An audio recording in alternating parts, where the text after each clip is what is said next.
Well, the Great Smoky National Park launched a search operation for missing hiker Ann Hutton on Saturday. Hutton volunteered with the Great Smoky Mountains National Park for over 20 years. She was reported missing on February 1st and was found deceased in the park today.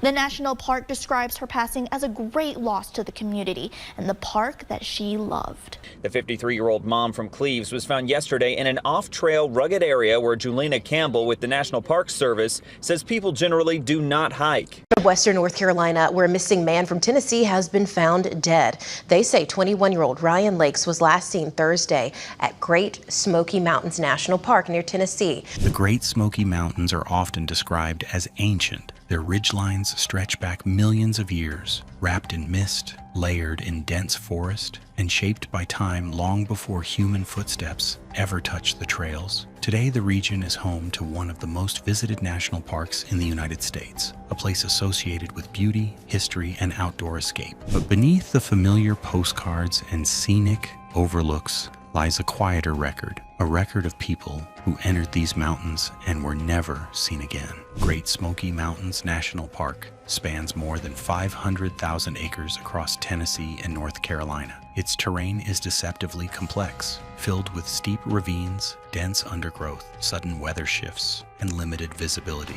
even during daylight hours. For experienced hikers, these features demand respect. For families and casual visitors, they can become disorienting far more quickly than expected. Over the decades, multiple disappearances within this same region have raised persistent questions. Not because people occasionally go missing in wilderness areas, but because some of these cases share troubling similarities and leave behind little to no explanation.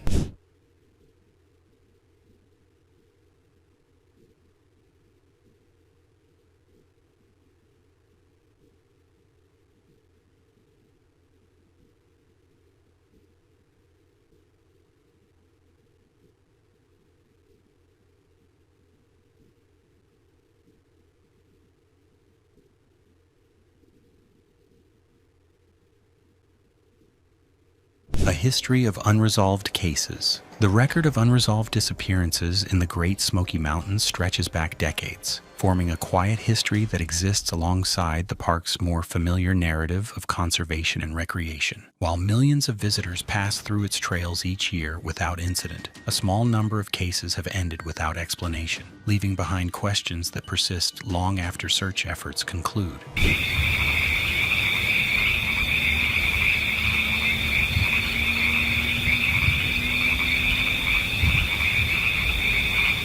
The earliest and most widely documented cases occurred in 1969, when a young child disappeared during a family outing. The response was immediate and unprecedented for the time, involving thousands of volunteers, trained personnel, and military support. Despite the scale of the effort, no physical evidence was recovered, and the case remained unresolved. Its significance lies not only in the tragedy itself, but in how it demonstrated the difficulty of locating a person who vanished within minutes in terrain that appeared manageable and familiar.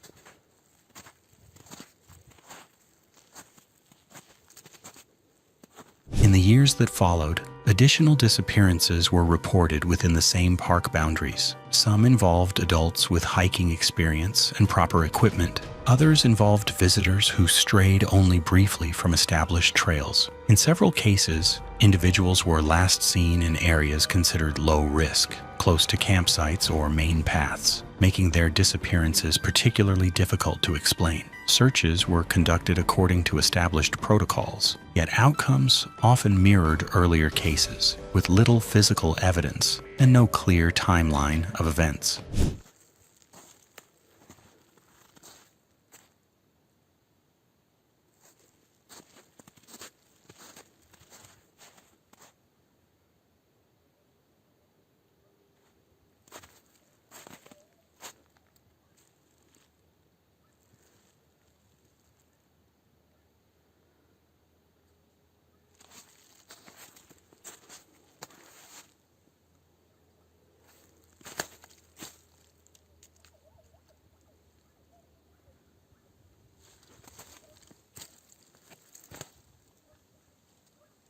What makes this history notable is not the sheer number of cases, but the similarities in how they unfold. Many disappearances occur quickly and without witnesses. Search teams frequently encounter a lack of directional clues, and recovered evidence, when it exists, offers limited insight into what happened. Over time, these similarities have drawn attention to the park as a location where resolution proves especially elusive.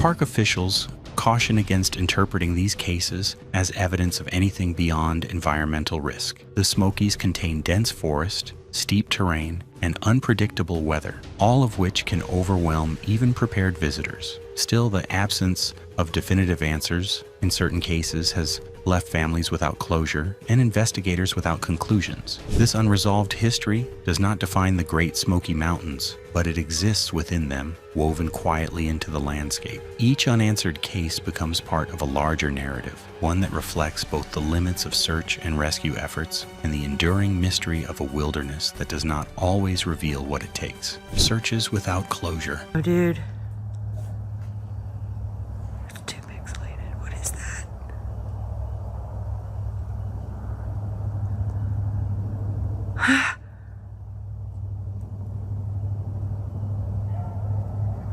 Hello. Hi. My name's Dee.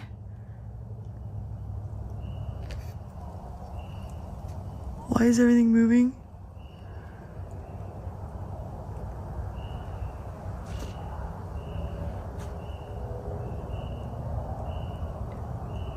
Dude.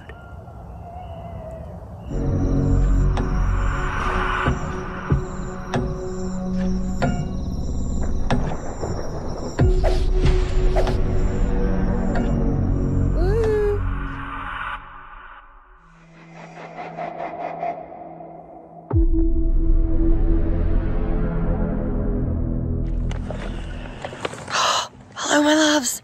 I'm back with another one. I'm down here. Sorry, I'm stepping on a root. I'm down here going through this trail that by where the island's at. Search and rescue operations in the Great Smoky Mountains are among the most demanding in the United States, even under ideal conditions. The park's terrain is steep and uneven, layered with dense vegetation that limits visibility and slows movement. Narrow ravines, sudden elevation changes, and thick forest canopy often block radio signals and restrict aerial observation. What may appear manageable on a map can become disorienting within minutes on the ground. I just heard some weird call back there. It's still early. It could be people, I'm not sure. And then I heard whack, whack, whack. Like I said, it could be people. I don't know. I'm the only one here right now, except for that car being doing that. I'm going to try not to whack my face. I got a mark up here and across my lip where that last thing whacked me, my eyebrow, all that stuff. So I got to be more cautious. But we're going to go back here and see what we get. Also, I got...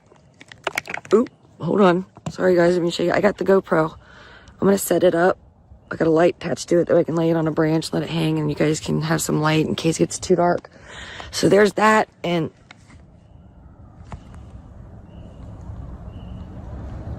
I can't tell if it's a dog barking or people.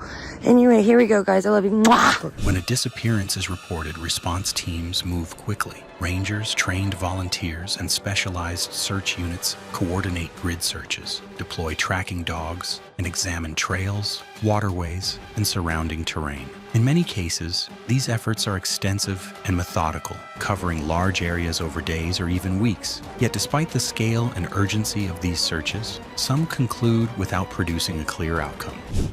All right. That one kind of looks like a littler one. I don't know, though. Pretty cool, if you ask me. Look at this. Look. This one slid. I don't know if I can get the toe prints right. So cool. Hello. It's a little pond. All right, moving on, moving on.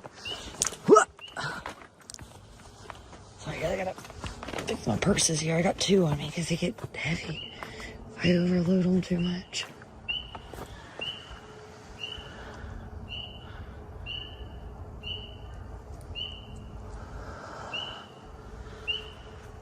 One of the most troubling aspects reported in certain cases is the difficulty in establishing a reliable scent trail. Tracking dogs, trained to follow even faint human scent, sometimes lose direction entirely or fail to identify a starting point. While environmental factors such as rainfall, temperature shifts, and heavy foot traffic can disrupt scent, the absence of any consistent trail can complicate efforts to determine where a person went or how far they may have traveled.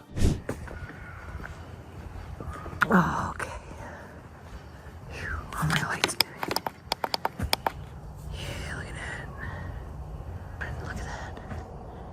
I turned around because I heard a noise. But then I saw.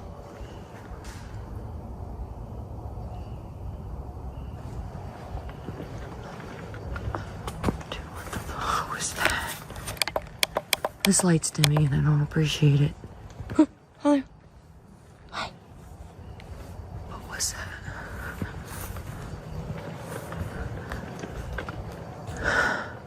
I don't even know where it came from. Oh, God.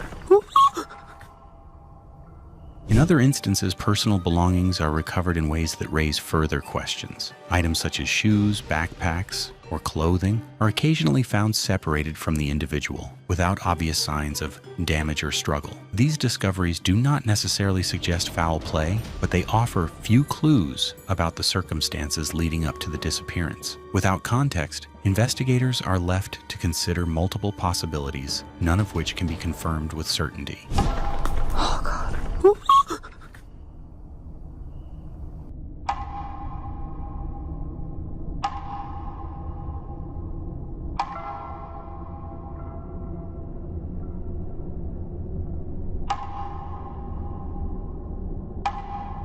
Occasionally, remains are located months or even years later. In some cases, they are discovered in areas that were previously searched, sometimes more than once. While shifting terrain, vegetation growth, and limited visibility can explain why remains were missed initially, such discoveries often reopen questions rather than resolve them. The passage of time erodes evidence, making it difficult to reconstruct final movements or determine definitive causes.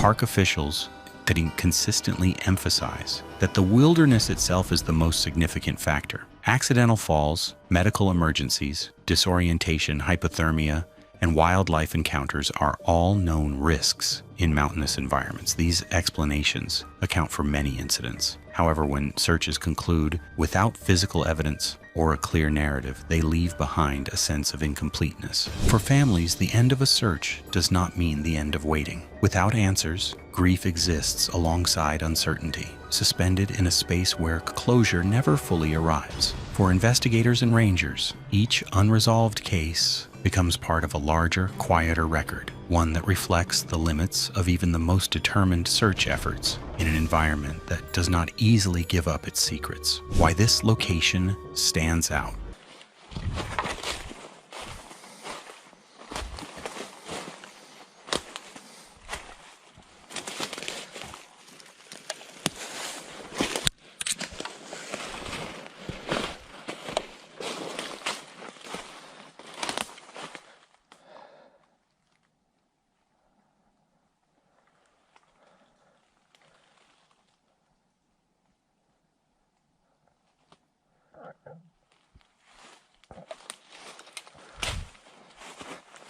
The Great Smoky Mountains occupy a unique position among national parks in the United States. They are not remote in the way vast deserts or isolated mountain ranges are, nor are they sparsely visited. Instead, they are among the most frequented protected landscapes in the country, drawing millions of visitors each year. This constant human presence makes the number of unresolved disappearances within the park particularly striking, not because people go missing in wilderness areas, but because some vanish under circumstances where detection and recovery would reasonably be expected.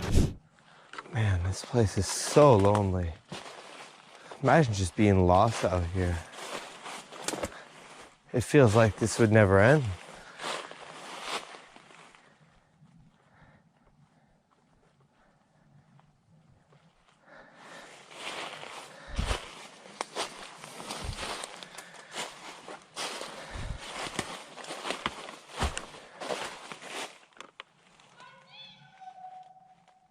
Oh, fuck. Oh, hi. One factor that distinguishes the Smokies is the complexity of the terrain compressed into a relatively accessible area. The park contains thousands of miles of trails, many of which intersect or branch unpredictably. Dense, deciduous forest limits visibility even in daylight, and steep elevation changes can place hikers above or below one another without any clear line of sight. A person can move only a short distance off a trail and become effectively concealed by undergrowth and uneven ground. What the hell? I need to get out of here. Oh boy.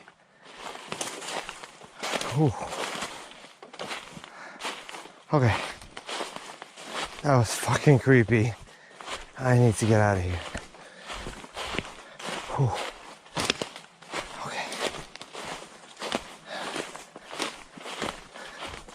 Weather adds another layer of unpredictability. The Smokies are known for sudden shifts in temperature, fog, and precipitation, sometimes occurring within minutes. Clear conditions can deteriorate rapidly, erasing footprints, dampening scent trails, and complicating search efforts. These environmental variables create situations where a minor mistake or momentary disorientation can escalate into a serious emergency. Another reason the location stands out is its mix of visitor experience levels. The park attracts seasoned hikers, casual tourists, families, and first-time visitors alike. Trails range from heavily trafficked paths near visitor centers to remote backcountry routes that require permits and preparation. This diversity makes it difficult to apply a single explanation to every disappearance, as circumstances vary widely from case to case. Despite these challenges, the park's infrastructure and popularity suggest that disappearances should be easier to resolve than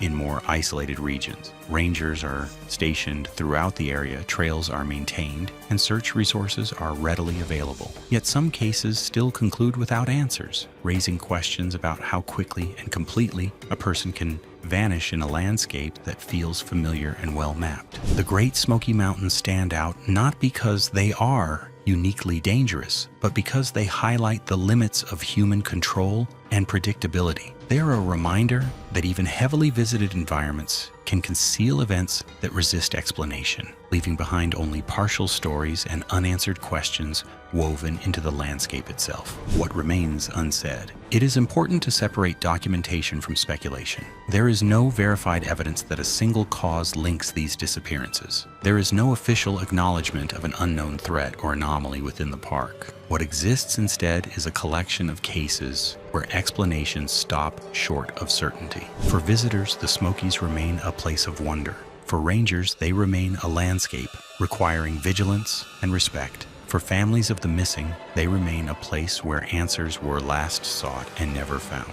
Multiple disappearances, one location, zero answers. The mountains are still there. The trails remain open. But some questions, buried beneath layers of forest and time, continue to echo quietly through the mist.